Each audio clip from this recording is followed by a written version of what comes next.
Bos-bos, siapa nih yang kalau makan wajib harus pakai sambal? Buat orang Indonesia, nggak lengkap memang rasanya makan tanpa sambal. Peluang inilah yang diambil Ayu Dia Putri, DJ cantik yang juga artis sinetron buat raup cuan. Doi punya bisnis warung makan yang menghadirkan segala jenis sambal khas Nusantara. Halo bos, perkenalkan aku Ayu Dia. Nah, kesibukan aku selain syuting di entertainment yaitu menunggu bisnis aku. Ini adalah salah satu bisnis kuliner aku yang ada di Kelapa Gading. Nah, kalian penasaran? Tetap di Cuan Bos.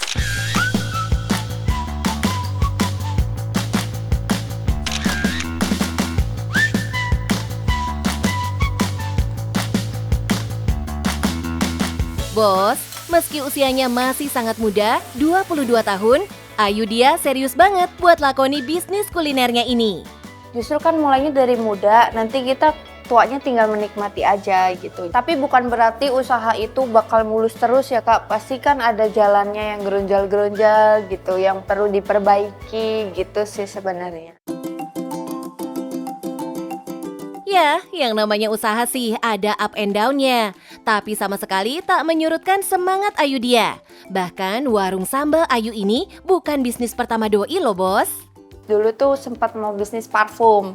Nah, parfum itu aku udah bikin kayak udah di pabriknya udah jadi nih, cuman gagal karena peminatnya kurang. Aku kan emang suka masak ya. Nah, kadang suka masak sambal cumi, kayak sambal gitu-gitu terus aku jual-jualin lewat story. Sistemnya PO waktu itu ya. Terus lama-lama buka rumah makan oke deh gitu.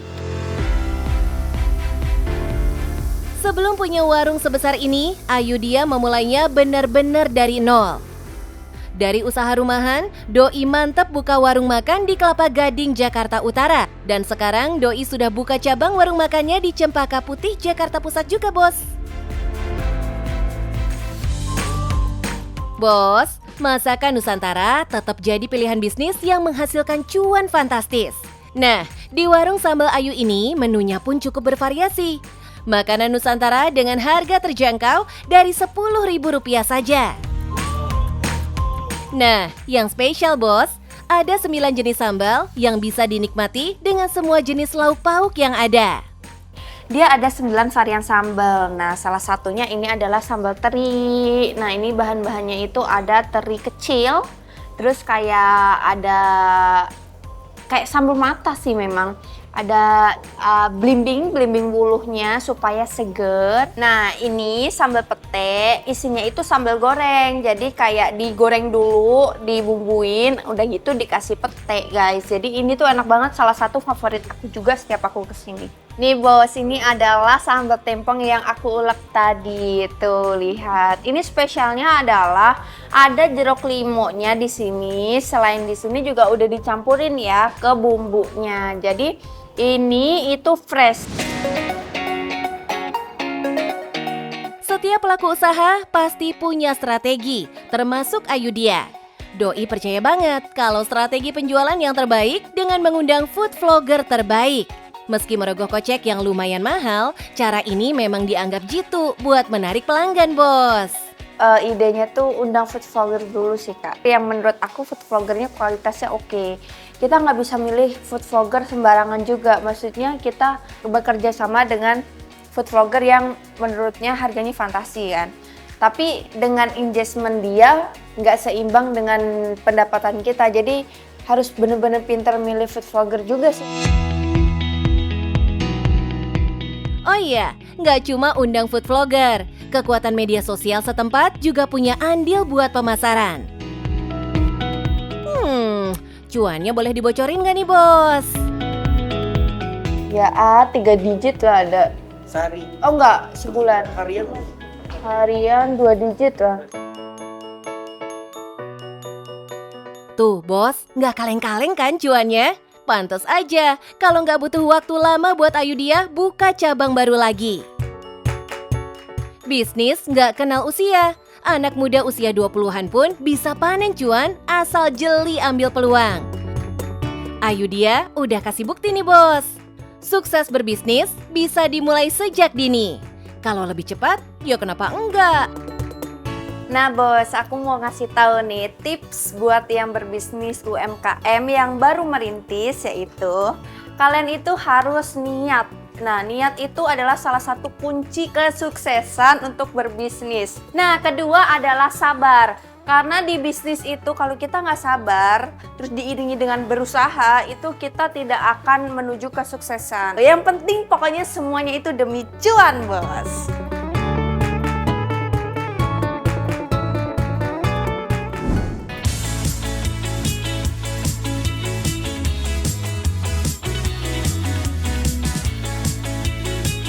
Bos-bos, masih ingat sama Hudson? Penyanyi nyentrik jebolan ajang pencarian bakat ini ternyata punya toko cake yang sudah bertahan hingga 9 tahun loh. Cuannya jelas nggak main-main nih bos. Nah uniknya, meski berlokasi di Yogyakarta, Hudson nggak pilih bakpia jadi produk bisnisnya, melainkan cake kekinian yang dibikin dari tape singkong. Hai, halo bos. Ya, aku Hudson Prananjaya, pemilik dari usaha namanya Cake-nya Hudson. Nah, spesial produk aku ini adalah dari bahan dasar tape yang aku olah secara kekinian. Nah, penasaran? Tetap di Cuan Bos, come on!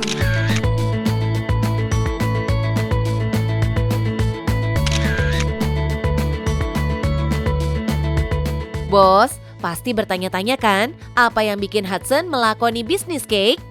Ternyata Hudson sudah akrab dengan dunia kue sejak kecil bos. Latar belakang keluarga pengusaha kue membuatnya tak asing lagi dengan adonan dan resep.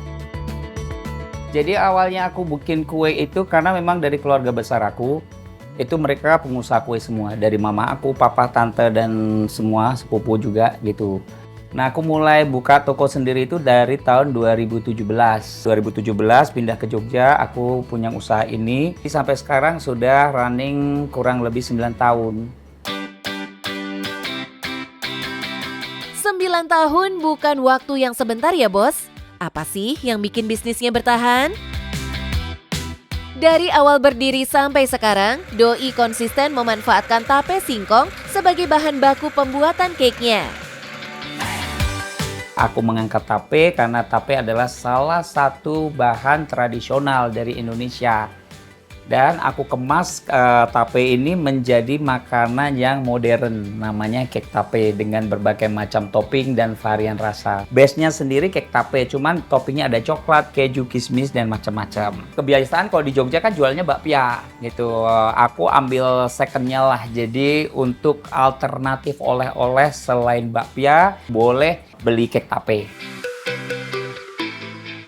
Strateginya jelas bos. Hudson ingin menyuguhkan sesuatu yang berbeda di tengah dominasi bakpia sebagai oleh-oleh Jogja. Terbukti, yang awalnya hanya disukai oleh orang tua, sekarang banyak anak muda juga ikut jatuh cinta dengan cita rasa kekinian cake tape ini. Kalau cake tape ini kan sebenarnya seperti alternatif aja gitu, tapi dari awal aku buka 2017 itu sudah banyak peminatnya gitu. Kebetulan peminatnya adalah orang-orang tua. Dan setelah kesininya banyak anak muda juga yang coba. Akhirnya mereka suka, cocok dengan cake tape ini. Ini marong atau saya tak kasih gratis ongkir guys. Bos, Hudson juga punya strategi yang terus berkembang mengikuti perkembangan zaman. Kalau dulu hanya mengandalkan penjualan konvensional, kini Hudson memanfaatkan berbagai platform sosial media untuk menangkap customer dari seluruh Indonesia.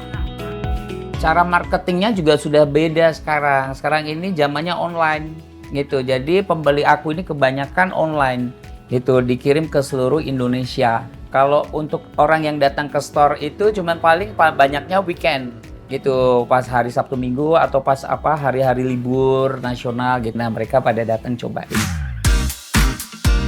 Dan tak kalah penting, strategi lokasi juga jadi keunggulan Hudson. Berada di tengah sentra oleh-oleh Jogja, cake tapenya mudah ditemukan oleh wisatawan. Karena sepanjang jalan ini mereka kan jualnya bakpia. Nah, aku coba sisipin cake tape nih gitu, biar orang lewat sini kan penasaran, kok bakpia mulu, loh kok ada cake tape nih. Nah, jadi orang pada datang penasaran, paling mereka beli satu box, cocok, mereka akan repeat order lagi. Customer repeat order jelas jadi keinginan semua pelaku usaha ya bos. Nah, untuk produknya ini, Hudson berhasil menawarkan cake tape dengan resep berbeda dengan cake tape lainnya. Aku lebih banyak main di butter kak, gitu, butterku lebih banyak gitu. Jadi kalau kita punya produk lebih gurih, kayak lapis legit, misal aku punya lapis legitnya gluten free tanpa tepung. Dan paling utama adalah produk dari cake-nya Hudson ini less sugar semuanya. Karena konsumen kita ini kebanyakan kan penderita diabetes sama orang yang ngurangin manis-manisan, terus mereka yang diet gula. Setelah rasa dan resep jadi pembeda utama, ternyata ada satu hal lagi yang jadi pegangan Hudson dalam menjalankan bisnisnya. Konsistensi, mulai dari kualitas produk sampai harga yang tetap bersahabat selama bertahun-tahun. Strateginya adalah kalau aku selalu menjaga kualitas produk supaya tetap stabil rasanya. Itu walaupun dengan bahan sekarang bahan tuh naiknya nggak karuan gitu kan, naik sampai 100%. Cuman aku tetap di harga seperti itu. Gitu. Dari dulu aku tuh jual cake tape selama 9 tahun ini cuma naik 10.000. Hudson juga pandai membaca pasar bos. Doi nggak berhenti di cake tape, tapi juga melirik olahan yang sedang hits. Semua dilakoni supaya customer terus terjaga dan bertambah. Sebenarnya lapis legit ini kan makanan dari Belanda. Gitu. Indonesia tuh tidak bikin makanan panggang-panggangan. Kita bikinnya rebus kukus. Tapi it's okay lah ya, kita ngikutin aja apa yang laku. Kalau aku ngikutin market gitu. Apa yang lagi hits sekarang ini lagi laku, aku bisa buat, aku jual. Gitu. Donat gue juga buat donat. Ya, tapi dari situ segmennya customernya akan kebentuk sendiri. Dari promosi online, pesanan Hudson pernah sampai ke luar negeri. Bahkan berkat jaringan teman dan customer setia, produknya ikut terbang sampai Taiwan dan berbagai negara Asia loh bos. Pertama dari dari mulut ke mulut ya, door to door ya gitu. Banyak teman aku beberapa yang punya pasangan bule gitu kan, terus coba akhirnya gitu merembet gitu. Nah bos, jangan kira skala produksi di bisnis Hudson kecil ya. Dalam sehari, Hudson bisa menghasilkan ratusan loyang cake tape dan angka itu naik drastis saat momen hari raya. Tape aku ini nggak banyak sih kak, paling 100-120 gitu perharinya. Gitu kadang di angka 50. Kalau lagi sepi ya, kalau lagi rame, kalau lagi lebaran beda lagi. Kalau lagi lebaran itu nanti bisa sampai 400, 300. Harga satu loyang cake tape Hudson berkisar antara 60 sampai 70 ribu rupiah. Artinya, dalam sehari Hudson bisa mengantongi omset sekitar 7 sampai 8 juta rupiah hanya dari cake tape saja. Dan saat lebaran, produksi yang tembus 400 loyang bisa menyentuh omset hampir 28 juta rupiah dalam sehari. Itu belum termasuk penjualan produk premium lain, seperti lapis legit yang harganya mulai dari 250.000 sampai 500.000 rupiah. Oh iya bos, menariknya Doi nggak hire lulusan pastry, melainkan dari tim yang dahulunya asisten di dunia hiburan. Hudson sendiri yang melatih hingga bisa memproduksi kue. Karyawan dari seluruh perusahaan paling multi talent adalah karyawanku. Jadi asisten bisa, jadi bikin kue bisa. Bahkan aku pernah jual bubur ayamnya Opa dulu. Aku ajarin bikin bubur ayam, mereka jual bubur ayam. Meski sudah bertahan hampir 1 dekade, Hudson gak tergesa-gesa untuk buka banyak cabang. Era online sudah cukup membuat produknya bisa dinikmati di mana saja. Sudah lihat gimana produksi aku, cake tape dan yang lain-lain. Nah, tips buat teman-teman yang mau mulai usaha nih kalian. Pertama harus konsisten kalian ya, jangan banyak main-main ngalor ngidul yang nggak penting. Harus ada waktu, harus kalian curahkan segala pikiran, konsep dan semuanya lah kayak gitulah ya pokoknya. Oke, yang penting cuan bos.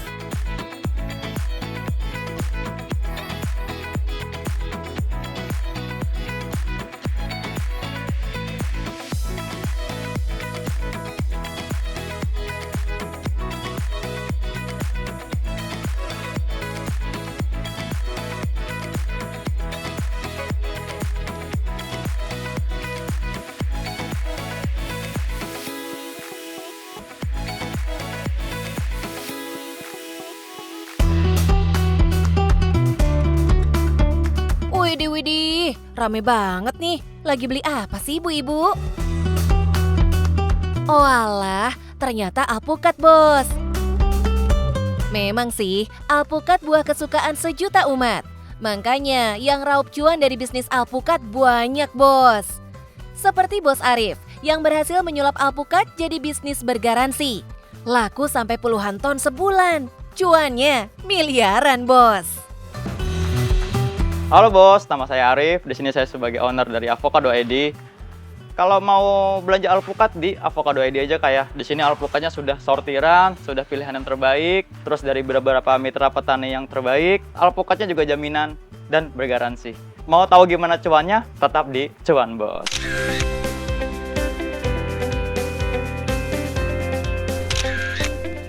Tahun 2018 saat masih berusia 25 tahun, Arif membangun usaha ini dari nol. Ide bisnisnya didapat dari rutinnya Arif membeli alpukat untuk istrinya yang sedang hamil. Saat itu, Arif sering banget kecewa, nggak bisa dapatkan alpukat dengan kualitas yang bagus. Alpukat termasuk buah yang sangat susah, jadi banyak komplain matang, banyak yang sering komplain nggak bisa matang, terus alpukatnya jelek-jelek. Nah di situ banyak bisa jadi peluang nih gitu. Jadi kita pertama kali yang benar-benar jual alpukat online bergaransi. Masalah alpukat yang sering gagal matang justru bikin Arif penasaran bos. Kalau banyak yang kecewa, berarti pasar butuh solusi yang lebih pasti. Dari situ, Doi mulai riset serius, bukan cuma soal rasa, tapi juga soal rantai pasokannya bos. Kali itu saya cari info seputar petani itu di Facebook. Jadi rata-rata petani itu dulu pas zaman 2019 ke atas tuh pakai Facebook. Nah di situ mulai belajar. Kita samperin nih tiap misalkan ada di Lampung. Kita samperin, kita ketemu, ngobrol. Oh ini atas petani A ini. Dari situlah kita kerja sama biasanya. Langkah ini bukan cuma bikin Arif dapat stok buah bagus, tapi juga bangun kepercayaan langsung dari sumbernya. Ya, para petani. Bahkan, Doi bantu mereka belajar soal panen dan standar kualitas biar semua buah yang dikirim bisa konsisten mutunya. Jalan kerjasamanya penting ini, kita punya SOP standar untuk buah yang kita terima di sini harus seperti apa, terus karakter buahnya harus seperti apa, terus dari dataran mana, dari dataran tinggi atau dataran rendah. Dari situ untuk menjalin kerjasama, kita di sini belajar untuk lebih ngasih banyak informasi seputar pemetikan baik dari panen maupun pasca panen. Rantai pasok ini penting bos. Dengan sistem pembinaan petani, Arif bukan cuma beli, tapi bantu tingkatkan kualitas hasil kebun dari hulu ke hilir. Doi juga sering turun langsung ngajarin petani cara petik yang benar, biar buahnya mulus dan bebas luka loh bos. Alpukat itu termasuk sepanjang tahun ada terus. Cuman jenis dia berputar musimnya. Misalkan musim Jawa itu nanti habis, masuk musim Sumatera. Jadi gitu. Jadi nggak pernah putus selama 1 tahun. Mungkin ada beberapa bulan aja, 1 bulan mungkin dia tetap ada, cuman stoknya itu kurang bagus. Bos, Indonesia termasuk penghasil alpukat terbesar di Asia Tenggara. Artinya, stok nggak pernah kosong. Tinggal gimana caranya pedagang pintar main di rantai distribusi dan jaga kualitas biar tetap stabil sepanjang tahun. Untuk caranya sebenarnya bertahap sih Mbak. Dari pertama, kalau yang paling terpenting itu kalau saya di usaha alpukat, saya kuasain pasar bawah dulu. Contoh, pasar bawah itu apa? Kalangan tukang jus. Kalangan tukang jus itu paling nggak rewel untuk masalah alpukatnya itu. Yang penting dia tuh kulitnya nggak terlalu mulus. Terus masih dalam, yang penting bisa matang. Segmen ini jadi fondasi karena meski margin kecil, perputarannya cepat dan stabil. Lanjut, Arif naik ke pasar menengah dan premium. Doi juga mulai main di penjualan online sampai supermarket. Tentunya dengan standar kualitas yang makin ketat di setiap levelnya ya bos. Kita itu ambil di petani itu, kita ambil semua Mbak. Nggak bisa milih-milih. Kita itu dari yang bagus, dari yang sedang sampai yang jelek. Jadi semua hasil panen petani kita terima. Nah makanya pasar itu udah kita punya semua. Jadi yang selama ini kita bisa bertahan, karena kita nguasain 3 segmen ini. Strategi ini bikin bisnisnya tahan fluktuasi. Harga beda-beda tiap segmen, tapi semua buah laris manis dibeli. Inilah model zero waste bisnis pertanian yang jarang dilakukan, Bos. Kalau untuk grade harga itu gini Mbak, tergantung si alpukatnya ini kategori cacat atau enggak cacat. Kalau untuk supermarket dia maunya yang kategori perfect, dia nggak ada cacat sama sekali nih. Supermarket mau kayak gini. Sedangkan kalau dari petani itu nyari seperti ini tuh mungkin hanya 30% dari total panennya dia. Nah ini yang bedakan harganya untuk supermarket tuh mahal. Semua hasil panen bisa diserap pasar, tinggal bagaimana cara jualnya. Tapi makin tinggi kelas pasar yang disasar, ekspektasi pembeli juga ikut naik. Makanya Arif nggak cuma jual buah, tapi juga jual rasa aman. Lewat sistem garansi dan edukasi, pembeli bukan cuma dikasih produk, tapi juga dikasih pengetahuan biar nggak kecewa di akhir, Bos.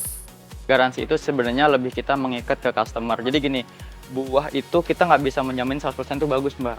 Karena kan buah itu produk alam, bukan produk buatan. Jadi walaupun kita udah sortir 3 kali, emang kita bagus, tetap aja ada ya buah itu tetap ada rasa jeleknya. Tetap ada nggak bagus. Terus kadang penyimpanan dari customer itu juga kadang salah. Ada beberapa customer itu kita buah yang bagus, kemudian dia simpan dalam kulkas.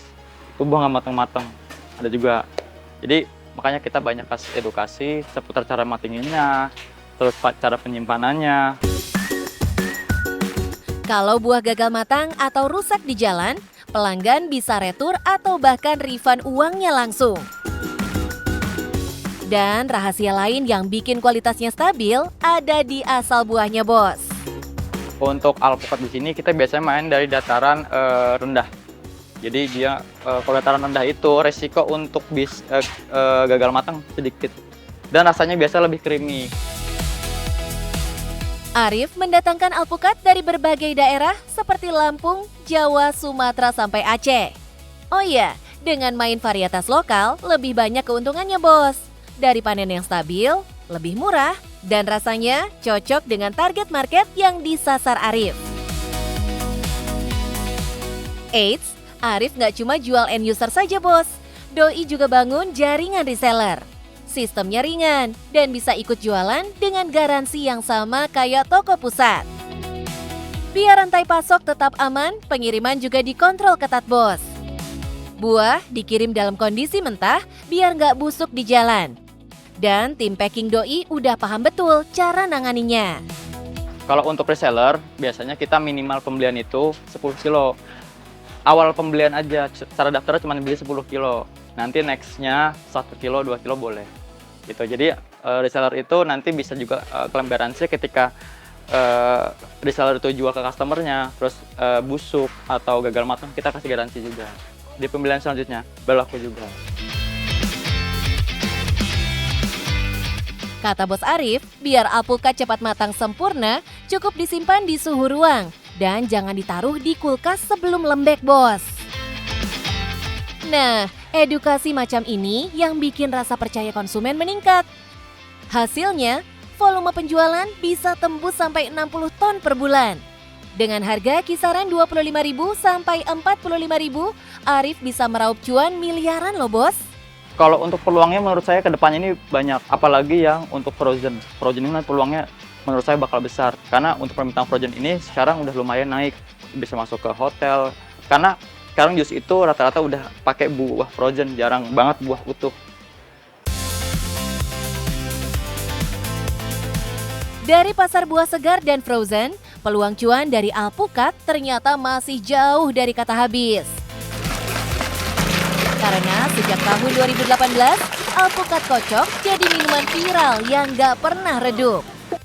Selama orang Indonesia masih suka yang manis, creamy, dan segar, alpukat kocok bakal terus muter jadi bisnis yang gak kenal musim. Apalagi sekarang, banyak pelaku usaha yang mulai jual dalam versi frozen dan siap saji. Artinya pasarnya makin luas, tinggal pilih mau main di level mana. Nah bos, yang penting dalam usaha itu yang pertama konsisten, jangan pantang menyerah. Yang penting cuan bos.